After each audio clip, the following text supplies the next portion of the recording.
अरे ये क्या गंदी चीज उठा लाए हो, फेंको इसे बाहर। वेद ने गंभीर होकर कहा, यह मेडिसिनल वाइन है, मैंने खुद बनाई है। नानी, आपको रोज रात सोने से पहले 3 ढक्कन लेने हैं। 3 महीने बाद आधा ग्लास और 6 महीने बाद 1 ग्लास। आपको बस 3 साल तक यह करना है। ये देखकर मोनिका ने झटके से बॉटल उठाई और चिल्लाया, मैडम वाइन नहीं पीती, उन्हें अल्कोहल से एलर्जी है, 1 बूंद भी बर्दाश्त नहीं कर सकती, समझे? तुम उनका ट्रीटमेंट करना चाहते हो या मारना चाहते हो उन्हें? वो डस्टबिन में फेंक ही रही थी कि तभी हवा का झोंका महसूस हुआ और पलक झपकते ही वेद सीधे उसके सामने आ खड़ा हुआ और झटके से मोनिका के हाथ से बॉटल छीन ली। ये देखकर मोनिका हक्का बक्का रह गई। तुम भूत हो क्या? वेद ने सख्त आवाज में कहा, एक बात कान के पर्दे खोल कर सुन लो, आगे से मेरे लाए सामान को बिना परमिशन के छूना भी मत, वरना भूत से भयानक बन सकता हूं। मोनिका गुस्से में बोली, अरे पागल हो गए हो क्या? मैं तो मैडम की भलाई सोच रही थी और तुम ऐसे रिएक्ट कर रहे हो। वो अल्कोहल नहीं पी सकती। लेकिन वेद ने ठंडे लहजे में बोला, जब मैं यहां हूं तो तुम्हें नानी के बारे में सोचने की जरूरत नहीं है। जानती हो ये सिंपल अल्कोहल वाइन नहीं है, मेडिसिनल वाइन है। लेकिन अगर तुम्हें लगता है कि तुम्हारी दवा मुझसे बेहतर है तो ठीक है, मैं भी चला जाता हूँ, फिर खुद संभाल लेना। मोनिका ने झल्ला कर उसे मुक्का मारना चाहा, लेकिन वेद ने उसका हाथ पकड़कर मरोड़ दिया और वो दर्द से चीख उठी, मार डाला रे देवा, वेद छोड़ो मुझे, तुम औरतों के साथ ऐसे बिहेव करते हो। वेद कड़क आवाज में बोला, और औरत होकर तुम मुझे मार सकती हो, ये कैसा न्याय हुआ? मेरी नजरों में आदमी और औरत दोनों बराबर हैं। अगर औरत को हाथ उठाने का अधिकार है तो आदमी को भी है। और इतनी बड़ी होकर छोटी लड़कियों जैसा मत करो, उम्र के हिसाब से चलो जरा। ये कहकर उसने मोनिका का हाथ छोड़ दी तो वो हाथ मलती रह गई। वो जानती थी अगर फिर कुछ बोला तो वेद उसकी उम्र का भी लिहाज नहीं करेगा। तभी अवंतिका ने समझाया, वेद बेटा तुम जरा ज्यादा सख्त हो जाते हो, औरतें अपनी उम्र को लेकर संवेदनशील होती हैं, तुम बार बार क्यों मोनिका को चिढ़ाते हो? वेद कंधे उचकाकर बोला, मुझे पसंद नहीं जब कोई मुझे कंट्रोल करने की कोशिश करे या मेरे काम में दखल दे। फिर वो अवंतिका की तरफ मुड़ा और प्यार से कहा, नानी अब आप सोफे पर बैठिए, मैं एक्यूपंक्चर शुरू करता हूं। दूसरी तरफ धनंजय और विश्वनाथ के बंगले पर बैठे हुए थे। सामने टेबल पर धनंजय का फोन रखा था जो स्पीकर मोड में था और उसमें से एक डेंजरस आवाज सुनाई पड़ी, विश्वनाथ अब तुम हमारे साथ मिल गए हो तो एक बात सुन लो, वेद को तब तक नुकसान नहीं पहुंचाना जब तक मैं ना कहूं। एक बात सुन लो, वो लड़का मेरे काम का है, अगर उससे कुछ हुआ तो तुम दोनों की कंपनी इसको तबाह करने में मुझे 1 दिन का वक्त लगेगा बस। तुम्हें बदला लेना है, उसका भी वक्त आएगा, लेकिन तब तक उस चूहे को जिंदा रहना है। Do you understand? विश्वनाथ और धनंजय कांपते हुए बोले, जी साहब समझ गए।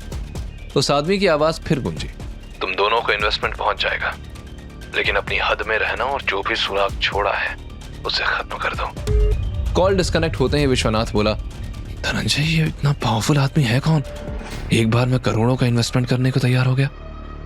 धनंजय ने जवाब में कहा, मैं भी नहीं जानता, बस लोग इसे साहिब कहते हैं, इतना ही पता है। दूसरी तरफ हिमांश गर्ग के बंगले में ट्रीटमेंट के बाद वेद ने अवंतिका के साथ लंच किया और पहली बार उसे एक परिवार की करीबी का एहसास हुआ।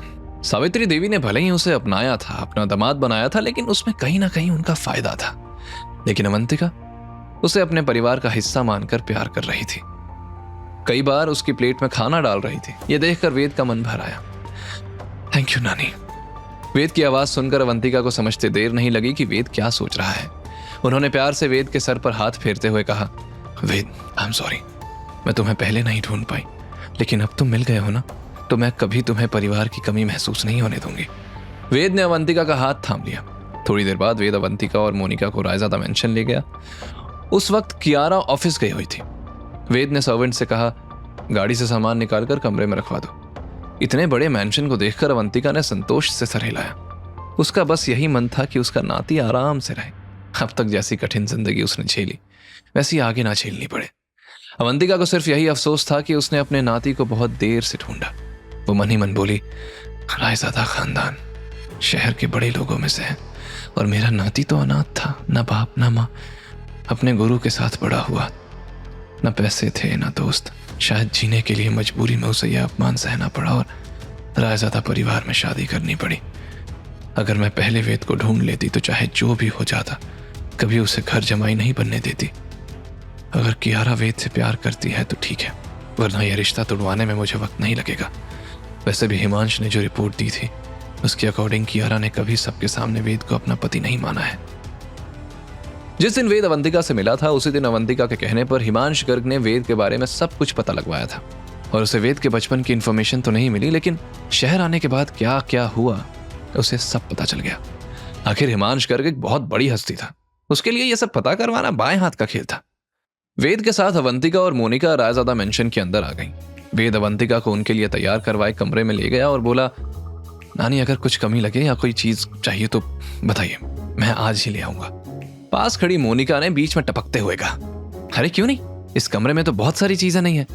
वेद ने मोनिका की बात को अनसुना कर दिया और अवंतिका हंसते हुए बोली, मोनिका मजाक मत करो, कमरे में सब ठीक है, कोई कमी नहीं है। मोनिका नाराजगी जताते हुए बोली, ठीक है, लेकिन मेरा कमरा कहाँ है?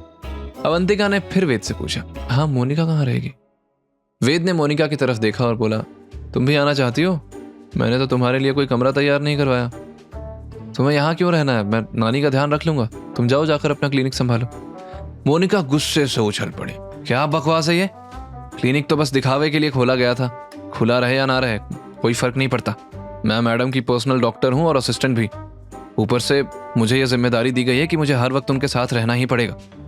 वो जहां जाएंगी मैं भी वहीं जाऊंगी, समझे? वेद ने उसे गुस्से से देखा और बोला, तुम और डॉक्टर, और कौन सी बीमारी ठीक कर सकती हो? तुम कुछ कर पाती तो मेरी जरूरत क्यों पड़ती? मोनिका आग बबूला हो गई और चिल्लाई, वेद ये मत समझो कि तुम तेजस के शिष्य हो तो बहुत बड़े बन गए। मैं लेकिन फिर वो बीच में ही चुप हो गई क्योंकि उसे याद आया कि वो सचमुच तेजस का शिष्य है और यह कोई मामूली बात नहीं थी। मोनिका की अपनी काबिलियत अच्छी थी, किसी भी हॉस्पिटल में धाक जमा सकती थी, लेकिन इस लड़के के सामने उसका कोई जलवा नहीं चल सकता था। इसलिए गुस्से में उसने बस इतना कहा, मैडम जहां रहेंगी मैं भी वहीं रहूंगी। वेद ने थोड़ी देर सोचकर मजाकिया अंदाज में कहा, ठीक है, तुम हिमांश गर्ग के विला में रहो, सुबह आकर नानी से मिल लो और शाम को वापस चली जाना। यहाँ से चौराहे से बसें चलती हैं, आने जाने में कोई परेशानी नहीं होगी। मोनिका मुंह फुलाकर बोली, तुम्हें लगता है कि मैं मैडम के बिना लीडर के घर में रह सकती हूँ? वो गुस्से में झपटने ही वाली थी कि वेद ने मार्शल आर्ट्स का एक क्लासिक मूव किया तो मोनिका पीछे हटते हुए बोली, मैडम देखो ना वेद को। अवंतिका दोनों की नोक-झोंक देखकर हंसते हुए बोली, वेद, मोनिका को मेरे साथ ही रहना है, तुम उसके लिए भी कमरा तैयार करवा दो। यह सुनकर वेद ने बगल वाले कमरे की तरफ इशारा किया। अच्छा, उसके बगल में एक कमरा है, लेकिन वहां अक्सर चूहे आते हैं, अगर डर नहीं लगता तो वहीं रह लेना। मोनिका का चेहरा पीला पड़ गया। तब अवंतिका ने हंसते हुए कहा, अरे चूहा एक ही कमरे में थोड़ी रहता है और ये इतना बड़ा मेंशन है, यहाँ चूहे कहाँ से आएंगे? ये सुनकर मोनिका का दिल शांत हुआ और उसे रियलाइज हुआ कि वेद उसका मजाक उड़ा रहा था। मोनिका गुस्से में दंदनाते हुए वहां से चली गई। तब अवंतिका ने वेद से पूछा, वेद, मुझे पता है सावित्री ने तुम्हें ढूंढा और अपनी पोती से शादी करवाई, लेकिन अगर तुम कियारा को पसंद नहीं करते और ये रिश्ता तुमने मजबूरी में किया था तो तुम अब अलग हो सकते हो। तुम मेरे नाती हो, कोई तुम्हें घर जमाई बनाकर ह्यूमिलिएट नहीं कर सकता। वेद ने मन ही मन कियारा के रूखेपन के बारे में सोचा और फिर झूठ बोला, नहीं नानी, ऐसा कुछ नहीं है, कियारा अच्छी लड़की है और हमारे बीच भी सब ठीक है। वेद नहीं चाहता था कि अवंतिका को यह जानकर दुख हो कि कियारा और उसके बीच कुछ सही नहीं है और उसे कियारा की सेफ्टी का ध्यान भी रखना था, इसलिए वो कियारा से अलग नहीं हो सकता था।